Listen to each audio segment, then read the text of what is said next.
Friends, today's guest is Jeff Glover. He's one of the top real estate coaches and active agents in the country. He's still producing. We're going to dive into his playbook on how to dominate listings, master your presentations, and build a business that performs regardless of what's going on in the market. If you're ready to sharpen your skills and create real consistency in your business, this episode is for you. Now let's go collaborate with Jeff. So you've said, I've heard you say, half the battle is won before you ever step foot in the seller's living room, right? So yeah. Walk us through what that pre-listing process actually looks like. Like what should an agent be doing in the hours before that appointment? Yeah. So a couple things to think about here for a second, Cole. And I don't expect you to remember, or your viewers or listeners to remember either. But if you think about it, 10 years ago, when we went on listing appointments. So for those of you that are listening or watching that have been doing this for more than 10 years, I want you to think about this. 10 years ago, when we went on listing appointments, there was no Google, or I'm sorry, there was no Google reviews. There was Google, but there were no Google reviews. There were no Zillow reviews. Facebook was like just starting to take off as a thing for business. There wasn't really an Instagram for realtors. Instagram, if you remember, was teenagers and 20-year-olds. Right. You know, there was really no way for a consumer to research an agent to figure out who they wanted to hire before they even met them. You know, they had to go off of word of mouth. They had to go off of maybe what they saw on your website. They had to go off of what happened at the kitchen table. That's why so many great trainers that have gone before me have always said you have to have a dialed-in listing appointment. Well, that's because most of the decision is made based on what happens at that kitchen table. So what I'm convinced of today, in my experience, and of course, you know, I'm still in the trenches. I take anywhere from 6 to 10 listings a month myself personally, still to this day. And what I notice is that the majority of the appointments I go on, I would say it's just over 50%. I can tell their mind is already made up when I get there. Their mind is already made up that they're going with me or not. Some of them are made up like they just need confirmation that they're going to go with the other guy or gal. And that's because of everything that they have at their fingertips today. And so what I teach at Glover U is the importance of the pre-appointment, not just the package that's been around for a long time, but the entire routine, the pre-appointment routine, the pre-appointment marketing, you know, what they see on you before you get there. So a couple things I'd say on that. Number one, you absolutely have to have your social media dialed in, and you have to come, and I want you to think of this, and if you're taking notes, write this down. The marketing and the perception that they have of you online and on social media is a direct reflection of their belief in your ability to sell their home. So if you think about it today, when they go research, they look up your name, they Google you, they click on a few links, they read your reviews, they go to your Instagram, they read your reviews on Google or Zillow. That essentially is what's causing them to say, you know what, this person's a good marketer. I can trust them. And then you show up and it's just confirmation at that point. So Cole, it starts not just with what we send them or what happens hours before the appointment. It actually starts weeks, months of what you post on social media online prior to the appointment. Because they're doing their own research ahead of time. That's right. And if their perception, I use social media video as a perfect example of this. Social media video, as much as everyone loves to hate it, social media video gives off the perception that you are good at marketing. You understand talking to a camera. You understand how to present a product. You understand marketing at a high level. And that actually stems from, not to get super, you know, granular into this, but that actually stems from, you know, ever notice why, you know, people look at like newscasters as celebrities? Because there's just something about the credibility of seeing them over and over and over on their TV screen. Well, the same thing is happening today with people that they see over and over and over on Instagram and Facebook in their videos. And so when you are owning that space, or at least doing well in that space, you already have an edge on the competition because they kind of see you as like a local celebrity. They see you as someone who understands marketing. And if you can understand, and if they perceive and observe that you know how to market yourself, then it absolutely gives you a checkbox for you can market my home. That's number one. And that's probably, you know, the first step, quite honestly. From there, I think about the actual appointment itself. Once the appointment's set, Cole, I have 5 touches from the time I set the appointment till the time I go on the appointment, and I'll share those with you now. And Okay. and I honestly believe that these touches solidify. If they were already thinking, right, based on what I just shared, if they're already thinking, okay, this guy's got his stuff together, he's selling, he's got videos, he's talking about the market, he's talking about interest rate, this guy's got his stuff together. If they see that, and then I come back with these 5 touches prior to the appointment, you're like 90% of the way there. So here are the 5 touches. So the first touch is a text message immediately after you set the appointment. Doesn't matter the source, doesn't matter how you know the person. Hey, thanks for taking my call. I'm looking forward to going to work for you. Simple as that. Thanks for Okay. taking my call. I'm looking forward to going to work for you. And right away, the very first message I'm sending is planting the seed that I'm going to be their agent. Now, they haven't hired me yet. They haven't signed a contract yet. I don't know if they're interviewing other people or not. All I know is I'm telling them that I look forward to going to work for them. I'm assuming the sale right from the get-go. Right from the get-go. That's the Psychology at first play touch. there. Yeah. Well, that's correct. That's right. The second touch is usually the next day. All right. So let me just be clear about something. In order for these 5 touches to be most effective, you have to set the appointment a minimum of 3 days out, but no more than 5. Minimum of Okay. 3, Move 3, but no more also than. no more than 5 days out. Why is Because that? in order for these 5 touches to work, I need 3 business days for this to happen, right? I need 2 or 3 days to get all these touches in. Okay. So the mistake a lot of agents make is they hear from a seller, yep, we're ready to go. If you can't come out in the next day or 2, we're going to go with someone else. And then they get out there and one of the parties is not even there. The spouse or significant other is not even there. So we follow a simple rule. I like to set appointments a minimum of 3 days out, but no more than 5. Okay. Over 5, and now I risk losing it altogether. So in those 3 to 5 days, the first is the But text you risk message. losing it because of those who may come before you. Bingo. Yep. Okay. Yeah, they meet with 2 or 3 agents. They still have 2 more days before they meet with me. You know what? Let's just let Jeff know, right? So Yeah. That makes I don't sense. like being more than 5 days. Yeah. So text message after the appointment is set. Again, this all happens within this 3 to 5 days. The next day, I'm calling them to do a pre-qualification call. And a seller pre-qualifying script is not new. It's been around the industry for decades. I just took an old one that's been around for a while and modernized it. I mean, Cole, I'm sure you're aware that's kind of how most scripts are today. Yeah. Everyone kind of puts their own spin on somebody else's script. I had somebody tell me once, Jeff, your listing appointment sounds a lot like Mike Ferry's listing appointment. Well, first of all, I spent 10 years in his coaching. Second of all, Mike Ferry openly admits that he got the listing appointment from somebody else. So like Probably everyone's Floyd. borrowed somebody's exactly. So Yeah. anyways, so I took the pre-qual script that's been around the industry for a long time and I updated it. I modernized it based on what works for me in my business. And I go through and ask the sellers a series of questions before I go on the appointment. That's the second touch. Okay. The third touch is the next day or later that day, they'll get a video message from me. And the video message is simply saying, and I'll just kind of recite it right here. I hold up my phone, I put it on selfie mode, and I just say, "Hi, Realtor Jeff Glover here again. I just want to let you know I'm almost prepared for our appointment. And in order to make it the most successful appointment, I want to make sure you know there's 3 things that are going to happen when I come out. Obviously, I'm looking at you, but I would be looking at my camera, right? 3 things are going to happen when I come out. Number 1, I'm going to share with you exactly what you need to do in order to get top dollar for your home. And I'll never make a suggestion on something you won't get a return on. That's the first thing we're going to cover. Number 2, I'm going to walk you through a thorough market analysis. So you'll know exactly what homes are selling for in your neighborhood and what you can expect to put in your pocket. And then finally, number 3, if everything makes sense, I'll have all the paperwork there ready to get started. All right. If you have any questions, give me a call prior to our appointment.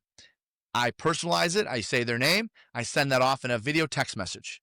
So I show them that I'm still working on them. I'm still thinking about them. I'm still preparing for their appointment. Even though I did my pre-qual call earlier in the day, I'm still sending that 4, 5, 6 hours later. The perception is that, man, this guy's putting a lot of time into this. You're still working on it throughout the day. And yeah. Yep. And the reason why this is important is because I have to assume they're interviewing. I might be sending this message while they're interviewing another agent, and I don't expect them to stop that interview and read it or watch it. But the point is all of these things are designed to increase 2 ratios, Cole. It's designed to increase appointments set to met, because there's a lot of appointments that cancel today because they sign with somebody else or change their mind. And it's designed to increase my met to signed, because by the time I get there, they're already convinced that I'm the right person for them based on all the pre-work I've been doing. All right. So the first touch is the text message. The second touch is a qualification call. Third touch, video text message. The fourth touch is a physical pre-appointment package. A physical pre-appointment package, which means they're going to get a package in the mail that has my listing plan of action.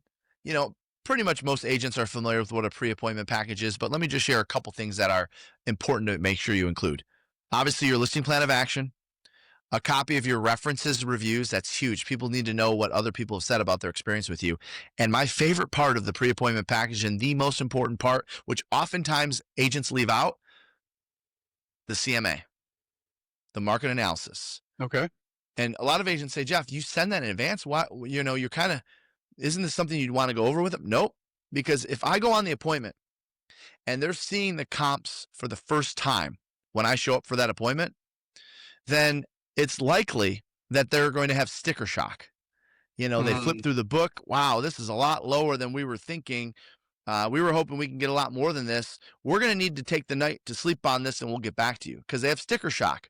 Where if you send them the comps in advance, then when I get to the appointment, it's the second time that they're seeing them. Oh, that makes sense. That's the fourth touch. Yeah. And then finally, the fifth touch is a phone call the morning of, which sometimes it ends up being a voicemail, and that's fine too. Just saying, hey, this is Realtor Jeff Glover. Just want to let you know I'm looking forward to meeting with you today at 4:30. Again, if you have any questions before I come out, give me a call. Otherwise, I'll see you this afternoon. So I do that as a reminder call because when you've gone on 1,000+ appointments, you've been porched a few times where, you drive somewhere. Oh my gosh, we had to rush to the airport to pick up my son. His flight was early or was delayed or this or that. I'm so sorry. I forgot. So I'm always calling to remind them of the appointment, the day of the appointment, the morning of. Never confirm. Important. I did not say confirm, because when you leave a message to confirm an appointment, you're giving someone an out. An out. Yeah, that makes sense. Remind. Yeah. And those are the 5 touches from the time the appointment is set to the time the appointment has gone on. Man, I love that. There's a lot of psychology at play there. And I love how intentional you are about what happens before you ever even walk in the door, right? Because I have to have them convinced based on what's online, what's on Instagram, what's on Facebook, what ChatGPT says. I have to have them convinced that I'm the right agent for the job prior to even showing up. Again, 10 years ago, none of that mattered. 10 years ago, they interview 3 or 4 agents. They make a decision literally based on what happened to the kitchen table. That's why everyone was like, you got to have a dialed in listing appointment. And don't get me wrong, at Glover U, we teach a strong listing appointment. And I know the listing appointment today, Cole, I suspect the listing appointment today is probably less than 50% of their decision making, part of their decision. Because it's been made ahead of time. Bingo. That's wow. Right. Love it. Love it. So speaking of the kitchen table, we've talked about what happens before you ever get there.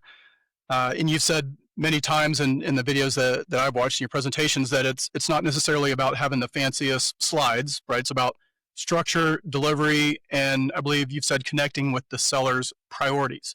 So can you walk through, maybe unpack some of those things that happen at the kitchen table that further solidifies your relationship?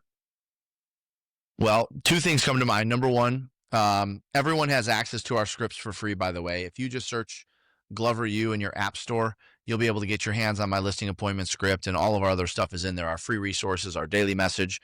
In fact, if you just text the word morning to 55444, that's morning to 55444, you'll get a daily message that I write every day that's designed to help you list and sell more real estate. And a lot of times what I'll do, Cole, is I'll go on an appointment. Like tonight, I may have an appointment and I'll get an objection or 2 from a seller. I'll handle the objection. I'll make a mental note of that. And then that'll be Monday's daily message, right? So I'm really updating real estate agents in real time. Yeah, these are relevant stuff. Yeah. For sure. Yeah. It's stuff I'm receiving right now. People ask all the time when the whole NAR settlement change happened last year. They said, Jeff, you had your NAR settlement scripts out within like 1 week. And my honest truth to that was, it's not because I'm smart.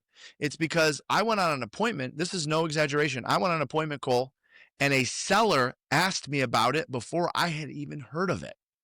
A No way. seller asked me about it before I'd even heard of it. And so How I they was get kind that of caught off insider guard. information? Right? Yeah, I don't know.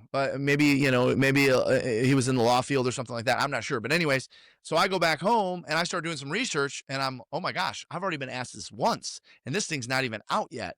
So I started writing scripts based on the conversation I had with the seller. So anyways, I'm not saying that to brag. I'm just saying that because I'm in the trenches with real estate agents, I can correct things in real time. I can innovate in real time. Anyways, so back to your question about the table. Obviously have a dialed in script, which is where I got sidetracked there with that one. Second thing, when I'm at the kitchen table, I make it a point to ask these 3 questions. And these 3 questions do 2 things for me. Number 1, they really get to the root of their motivation so I can understand their motivation at the highest level. And number 2, it actually helps me in building rapport, which will lead to more contracts signed. So if you're taking notes, you might want to write this down to our viewers out there. And that is question number 1, what's important about blank? I call these the motivational questions. It is truly the best way to get to a seller's motivation. What's important about blank? What are some blanks? I'll give you the questions first, and then I'm going to go back and let me give you the questions, and I'll go back and explain what each one is. Question number 2, how is blank important to you? How is blank, like blank line, like you're going to insert an answer on that line. How is blank important to you? Question number 3, in parentheses, I want you to put paint the picture. You're putting paint the picture and then ... Ultimately, comma, what will all this do for you? Paint the picture. And again, I'll walk you through a scenario of this in a second. ... Ultimately, what will all this do for you? So I was on one of my first appointments that I used this on, and I learned this from, I think it was Brian Tracy. Before I was even in real estate, Cole, I sold furniture while I was in high school. Okay. And they sent all of us to a Brian Tracy seminar. And I actually learned, this is how this is how we helped people select furniture. So what's important about, somebody walks in and says, well, I'm looking for a purple sofa, right? You don't say, well, I'm sorry, we don't have any purple sofas. You say, if you don't mind me asking, what's important about a purple, right? Like you can see where this comes from. Yeah. So anyways, I thought, you know what? I'm going to try this in real estate when I got into real estate. And I'll never forget, Cole, the first time I did this, I was like kind of blown away. Because at first, when you look at those questions, as a salesperson, you look at those questions and you kind of say, well, Jeff, these are all kind of the same questions. Right. But what I remember, the speaker, again, I was like 16, 17 years old when I first learned this. I remember hearing Brian, who I believe it was Brian Tracy. I remember Brian Tracy saying that your brain hears what and how questions differently. So even though you're looking on the paper and the questions look almost identical, your brain hears it differently. So I'm like, you know what? I'm going to try this. It looks a little goofy to me, but let me just see if this works. It worked for me in furniture. Let me see if this works in real estate. So I go on an appointment. It was an older couple in a house in the suburb of Detroit called Garden City, Michigan. And it was like a 1970s colonial, small colonial. And I was on the appointment. I said, if you don't mind me asking, what's important about, I knew they were downsizing. So I just I just went with that. I said, if you don't mind me asking, what's important about downsizing? And they said, well, Jeff, as you saw, I'll never forget this because it was the first time I used it. And I'm like, oh my, holy smokes, it worked. I said, what's important about downsizing? And they said, well, Jeff, as you saw upstairs, there was, you saw vacuum lines in the bedrooms upstairs and no furniture. We haven't even been up there in a year. Yeah. We don't need all this space. Okay, that's fair. So in my mind, I'm thinking, okay, they don't need all the space. Got it. So then I go to question number 2. So then how is getting into a smaller space? So I take their answer from question 1 and I insert in question 2. So then how is getting into a smaller space important to you? They said, well, it's not just about the space, Jeff. It's, we want everything to be on one level. We're tired of dealing with the stairs, even though we don't go up there anymore. We don't want stairs. We want a smaller backyard, less landscaping. So by the way, let me step out of the role play for a second. So I'm thinking to myself, oh my gosh, this is working. I asked the second question. It sounded so much like the first, but they're answering it differently. Yeah. So I'm like, this works. So, of course, I'm like, I'm going to go for it. So, they say, we don't need all this space. We don't want this big yard to take care of. It's time for us to just downsize. Okay, fair enough. So here's how I paint the picture. So I said, so you got everything on one level. You don't have any upstairs bedrooms to worry about. You got a smaller lot. You got less landscaping to take care of. You're probably putting a few extra bucks in your pocket. Ultimately, what will all this do for you? Ultimately, what will all this do for you? And they said, Jeff, and actually, the husband kind of like cleared his throat. I remember the husband was like, he looked at his wife and he said, well, to be honest, Jeff, my wife has MS, Oh, wow. and we've always had a dream of buying an RV and traveling the country. And so, because we're not sure how much time we're going to be able to get to enjoy that, her condition has kind of sped up our goal and what we thought we always wanted to do, our dream of Mm. traveling the country. And so, from the proceeds of this house, we're going to buy a little condo here in Detroit because we still have family here, and we're going to go out and get an RV, and we're going to travel the country like we always said we would. And I'm telling you, like, tears. I mean, I didn't tear up, but like you could see, like, I mean, maybe I was watery eyed. I don't know, but like, Right. Yeah. you could just hear the seriousness of that conversation.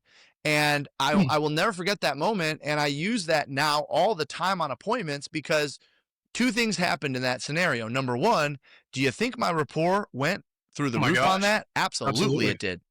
They Yeah. shared more with me than probably any other agent they've talked to, because most agents, 100%. it's right. Where are you moving to? Oh, what takes you there? Oh, you're downsizing. Yeah, that's fair. When would you like to be there? Right? Like you just move Right. on. So the second thing it did for me is I got to But the you root of their got their motivation. why.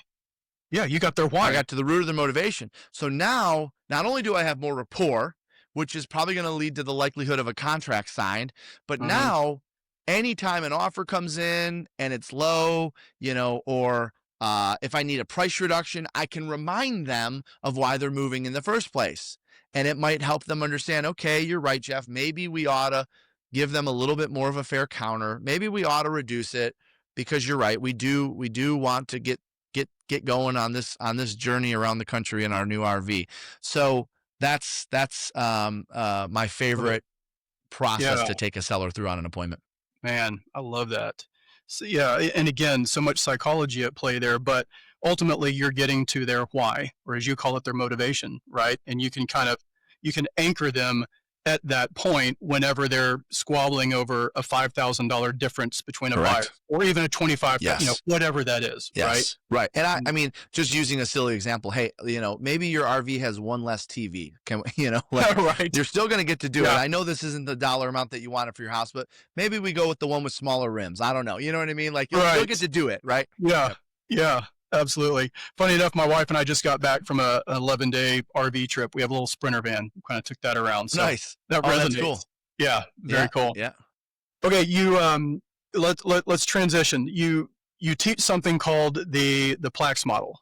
Can you unpack that for us? And maybe more importantly, if an agent is listening right now and they had to implement maybe just one or two parts of it tomorrow, what would those be and why? So kind of a two-parter there for you. Yeah. So let me just do a quick overview of it, and then I'll talk about what I think are the most important aspects of it. So Plax is the model that we use to list and sell real estate. Just to give you an idea, we take anywhere from, when I say we, our team of 32 agents takes anywhere from 75 to 85 listings taken per month. A good month for us sometimes is over 100. A bad month for us is like 60, 65. And Personally, that's I'm how somewhere many between agents you said? 32 agents. Okay. Yep. And I'm Impressive. still somewhere between 6 and 10 listings a month myself using this model. Now, this is a model that we created. How we created it was pretty simple. As you heard, I never finished college. I got right into real estate. And so I just looked at, what is it that we're doing differently than most agents? What is it we're doing to build a listing inventory when everyone was running away from sellers? Everyone was chasing open houses and chasing buyers because inventory was low, or like today, not as many listings are selling. And so I kind of broke it into 5 steps. And it just so happened that the first letter of each step worked out to PLACS. And when you sound it out, even though it doesn't spell it out correctly, it's Plax. And then I was thinking, well, wait a minute. From my marketing brain goes, well, this could work because when you're a top listing agent, you get a lot of plaques, right? Fair So, enough. Yeah. anyways, so that the Plax model is P is the pre-appointment routine, marketing, and process. And we kind of touched on that one already. That's what they see prior to. That's what you do prior to the appointment. The L is listing lead generation, and that's essentially being crystal clear on where your listing leads come from. So, if your viewers or listeners get the chance to come to one of our bigger events, we have breakout sessions on every single lead source. Obviously, today we don't have an opportunity to get into that in a 1-hour podcast, but the L stands for listing lead generation. And in a nutshell, what I would say to most agents who want to be top listing agents and follow our model, you're not going to become a top listing agent by spreading yourself thin over 5, 7, 10 different sources of business. What I recognize of most top producers around the country is they have 2, maybe 3 sources of business that they really own. That's it. They're not spreading themselves thin. If you're wondering what our top sources are, I'll share those with you. Number one is database. Year to date. And this is year to date. Number one, database. Number 2, expireds, which surprises the heck out of everybody, but there's more expireds today than there were in the there's probably more expireds this year. I bet there's more expireds in 2025 than we've had in the last 5 years. Seriously. And I started my career with expireds, so no matter what market we're in, expireds are always going to be like top 3 for me personally anyways. Our number 3 source is what's called hybrid farming. That's something that we teach at Glover U that we came up with. It's basically, in a nutshell, it's like if traditional farming and adding value to your database had a baby. That might be the best way to describe it, I guess. It's in traditional farming, Cole, you're sending a mailer, monthly, quarterly, whatever. You're farming a neighborhood, jumbo postcards. Hybrid farming is adding value to a neighborhood once per month. And that value is usually in the form of a market update. But it does not have to include a physical mailer. It can be a phone call. It can be a text message. It can be an email. It could be stopping by their door. It could be hosting an event in the neighborhood, sponsoring the pool party, whatever.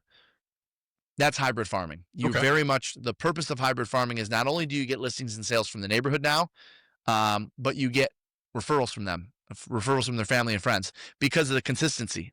They get to know you. You start to build relationships with these people. Where traditional farming, you don't really build relationships. You're just sending postcards. And, you're just buying brain cells. Maybe you're getting some listings and sales from the neighborhood, but you're probably not getting a lot of referrals. That's our 3rd source. Our 4th source of sellers year to date is open houses. Open houses. Now, Cole, that's because a lot of times people say, how do you get listings from open houses? Well, we teach our agents to do what's called a twilight open house just for the neighbors. So this stems from my belief, my feelings towards buyers. I don't love buyers. All right. I'll just be straight with you. I love sellers. I don't love buyers. And so, I always was the guy that when sellers would say, oh, we'd love to have an open house, I'd say, you don't want an open house. And let me give you 15 reasons why. That was me. Okay. And I also recognize that if I did that every time, it probably would cost me listings. And it did. It did cost me listings. So I had some sellers say, well, we bought our house through an open house and I just didn't believe in open houses. So until I changed my mindset on it, Cole, my mindset now on open houses is I don't host an open house to get buyers for the listing, although we'll do that today. I don't personally do the open houses. One of our agents will do it, but still we'll do it, especially if that's what the seller wants. But we host a twilight open house on the Thursday or Friday before the listing goes live so that we invite all the neighbors. And we get into a relationship with the neighbors and they see how impressive we are at presenting the product. And so when it's time for them to sell, we're the first people they think of because we got into a relationship with them. We built rapport and we showed them how we can market. So that's our 4th source of sellers year to date. And our 5th source of sellers year to date is for sale by owners. So I know a lot of times people hear the term for sale by owners and, it's like nails on a chalkboard to them. And I can appreciate that because if you attempted to work for sale by owner in 21, 22, or 23, you were basically told you're worthless. You're going to be out of a job soon. We don't need you. We've got 30 offers. So I understand how agents might have frustrations toward for sale by owners. And I tell you what, Cole, we just did a prospecting live last week in Detroit. It's where, basically 75 producers from all over North America flew in. We put on headsets and we prospect together. And and we section off the day. Every 90 minutes, we change sources. So we'll start with database, then we'll go to expires, then we'll go to internet leads, and we'll do lead follow-up. Well, one of the sections we do for sell by owners. Wait a minute. You just blew me away there. So you have 75 agents are flying in from across the country just to huddle up and do some prospecting. And prospect together. Yep. Wow. So we prospect for 90 minutes, and then there's 20 minutes of instruction from me. And then we take a 10-minute mindset break, and then we prospect for 90 minutes, and then there's 20 minutes of instruction, and then a 10-minute mindset break, and then we prospect for 90 minutes. So yes, the majority of the time, we're prospecting together in a high energy, really cool, sexy environment. And yeah, people can buy, any agent can buy a ticket to this event. It's called Prospecting When you Live. say really cool, sexy environment, what does that mean? Paint that picture for me. So we have a DJ. It's very bright. We do it in a skyscraper in downtown Detroit that has, different color lights in the ceiling. It has a cool vibe to it. We have bells ringing, a big gong that goes off when somebody sets an appointment. Nice. Everyone writes their goals and their actuals up. So it's super competitive. When people set an appointment, everyone claps and high fives. Like, it's just a very high energy, really great environment. And people are able to come up to the front of the stage, and I'm on a headset with a microphone on, so they can hear me talking to prospects. So you're doing this with them. Okay.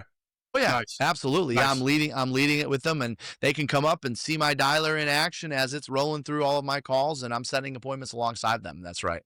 Nice. And so that's called Prospecting Live. We usually do that in the spring and in the fall. Obviously the fall one just passed. So when I'm calling for sell by owners right now, though, what I was referring to last week when I was calling for sell by owners is, Cole, you would not believe how many of them were friendly to me. We have this mindset built up about for sell by owners that they don't want to work with agents. They don't want to pay a commission. And you're right. They might initially feel that way, but after they've been out there for 2 or 3 weeks, I can't tell you how many for sell by owners told me, well, Jeff, we're just going to give it another week or 10 days, and then we're going to be interviewing agents. I mean, I had one that I called and said, hey, you called us at the right time because we're interviewing agents this weekend. So, I mean, it really depends on, if you had a negative mindset towards for sale by owners before, I would encourage agents to think twice about working those. What does your process look like for identifying for sale by owners? So Google is the first place to start. Okay. We use a service called Vulcan 7 and RedX. Both of those data providers provide, great data to us. If an agent wanted to use those, if they go to gloverview.com/partners, they'll see right on our website who I use to get data and who I use to call. Great resource. Okay. Yep. Okay. So we've gone through the 5 sources. Is there a 6th source, or is those those are our top 5. Yeah. If there was a 6th source, it'd be internet leads. Okay. We do a decent job with internet leads, and of course, a lot of internet leads have homes to sell. But the majority of put it this way, 80% of our listings come from those 5 sources. Those 5. Okay, very cool. So now we're on letter A of Plax, then I think. Yep. Okay. So A is the appointment. And what we teach, and it's the same thing I had to do when I first started, is you get your hands on our listing script, which you all have access to it in the GloverView app. You write it, you chant it, you role play it once a day for 30 days. Write it once a day for 30 days. Chant it once a day for 30 days. Role play it once a day for 30 days. That's what I had to do when I first started. I was scared to death to go on appointments, at 18, 19 years old. And that was an assignment my broker gave me. In the first month after writing, chanting, and role playing for 90 days, I took 11 listings, not knowing anyone. My family's not in the business, just getting good at my dialogues. Because I was afraid, Cole, that people would ask me, I looked young. I was 18, 19 years old. I looked like I was 14. My business card still had my senior picture from high school on it. So I was afraid that people were going to ask how experienced I was or how old I was. What's your credibility? And so, Yep, that's right. And so what I learned and what my broker taught me at the time, his name is Tim Riley. He's no longer with us. That, Jeff, you just have to sound like you've been doing it a long time. So I asked him, I'm like, how do you do that? And then that's where he gave me the assignment to write, chant, and role play. So that's the A in Plax. And by the way, in January at our event coming up in Phoenix, the Live Unreal Summit, we're releasing the brand new listing appointment. So it's like Plax 2.0, but it's a brand new listing appointment. So I'm excited to update that for everybody. So write it, The chant it, C, role play. So it's like see it. yep, It's like see it, hear it, do it, basically. yes, write, chant, role play. Once a day for 30 days, write. Once a day for 30 days, chant. Once a day for 30 days, role play. That's the A in Plax. The C in Plax is close and handle their objections. So you have to master your closes. You have to master the objection handlers. You have to know the 5 rules of handling objections. So for me, I think of a closing as just a natural ending to a great conversation. It's a natural ending to a great meeting. So after my listing appointment is done, I just say, so based on everything we've covered today, do you have any questions on anything else? No, Jeff, what you said makes sense. Perfect. Are you ready to put me to work for you? Just a simple perfect. Are you ready to put me to work for you? So from there, you're going to get objections. And, you got to follow the rules of handling objections. Always agree, always smile, always acknowledge, restate their objection in a positive manner. So I can appreciate where you're coming from. If I were in your shoes, I might feel that way too.